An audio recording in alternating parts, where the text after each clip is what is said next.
बुरी बात नहीं आ रही है, लेकिन फसल पूरी अच्छी तरह आएगी।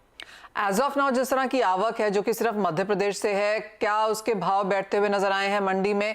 नई फसल की एक्सपेक्टेशन आप लोगों को कब से है? नई फसल तो अब चालू हो जाएगी होली के बाद। ये इधर गुजरात में है, एमपी में है, अभी मार्च लास्ट तक चालू हो जाएगी और आ जानी चाहिए और धीरे धीरे बढ़ेगी फसल। तो उस हिसाब से गवर्नमेंट की रिस्ट्रिक्शन है, एक्सपोर्ट की रिस्ट्रिक्शन है, तो उस हिसाब से मेरे को इतने पिछले साल वाले लेवल नहीं दिखते हैं। पिछले साल वाले लेवल नहीं जाएंगे, गवर्नमेंट भी प्रोक्योर करेगी और अपने व्यापारी भी लेंगे, लेकिन पिछले साल वाले लेवल नहीं आएंगे। जी हाँ, एब्सोल्युटली। वो तो सरकार भी यहाँ पर इंश्योर करेगी कि पिछले लेवल्स ना आए। ओपन मार्केट में हमने ऑलरेडी सेल्स आते हुए देखी हैं, लेकिन फसल की क्या हालत है, अगले 15 दिन में क्या है, वो ऑफ कोर्स यहाँ पर वॉच करने की जरूरत है। साथ ही साथ सरसों में तो हमने देखा भी है कि पिछले 20-25 दिनों में अच्छे खासे भाव बढ़े हैं। माना यह जा रहा है कि करीबन 10% की फसल को नुकसान या ईल्ड में दिक्कतें यहाँ पर हो सकती हैं। हमारे साथ विजय सॉल्वेक्स के विजय डाटा आप जुड़े हैं। विजय जी नमस्कार। गेहूं एक है और सरसों दूसरी है। बुआई अच्छी खासी हुई थी, फसल बहुत अच्छी आने की उम्मीद भी थी, लेकिन अब कुछ चिंताएं यहाँ पर उभर कर आ रही हैं। बिल्कुल मनीषा जी, पहले सरसों को नुकसान हुआ सर्दी से।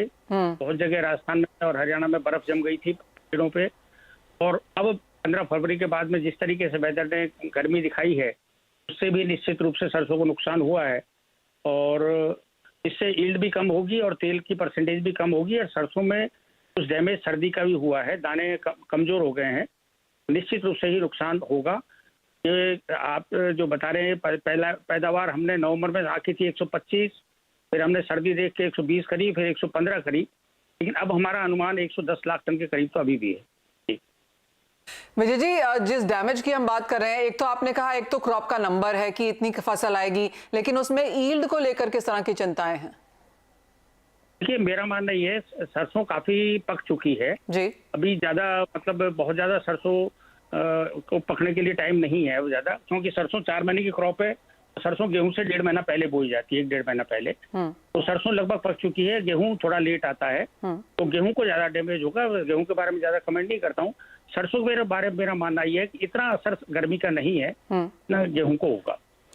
जिस तरह की भावों में हमने बढ़त आते हुए देखी है विजय जी पिछले 15, 20, 25 दिनों में, जहां पर 10-15% से तो भाव पिछले 15 दिन में ही बढ़ते हुए नजर आए हैं।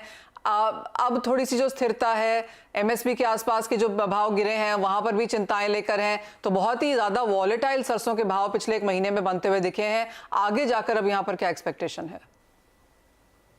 देखिए, फसल अच्छी है और कैरी फॉरवर्ड भी अच्छा है, करीब 8-10 लाख तक कैरी फॉरवर्ड भी है सरसों का। तो निश्चित रूप से अवेलेबिलिटी सरसों की पिछले साल से ज्यादा है। पिछले साल ही कैरी फॉरवर्ड हुई है, इसका मतलब ये है कि इतना कंजम्पशन देश में नहीं है। लास्ट ईयर रिफाइंड हुआ था क्योंकि सोयाबीन तेल तेज था। इस साल रिफाइंड भी होने के चांसेस नहीं है, क्योंकि सोयाबीन तेल सरसों तेल से नीचे है अभी तक। यदि विदेशों में कोई तेल सरसों या सोयाबीन में तेल में तेजी आ गई तो अलग बात है, अदरवाइज सरसों के भाव बहुत ज्यादा बढ़ने की संभावना नहीं है, भाव ऐसे ही पड़े रहे। ऑलराइट, ऑफ कोर्स आने वाले दिनों में फसल कैसी है उसके ऊपर एक नजर रहेगी, लेकिन भावों में हमने एक अच्छी उठापटक आते हुए देखी है। एज ऑफ नाउ तो ज्यादा गिरावट ही देखने को मिली है और चिंताएं यहाँ पर एमएसपी के आसपास भी बनती हुई नजर आई हैं, लेकिन फसल कैसी रहती है उसके ऊपर ऑफ कोर्स यहाँ पर नजर रहेगी। लेकिन एज ऑफ नाउ बहुत शुक्रिया विजय जी साथ जुड़ने के लिए। आनंद जी आपका भी, मिस्टर शर्मा आपका भी। तो वो मौसम और जो 2 मेजर फसलें हैं, गेहूं और सरसों,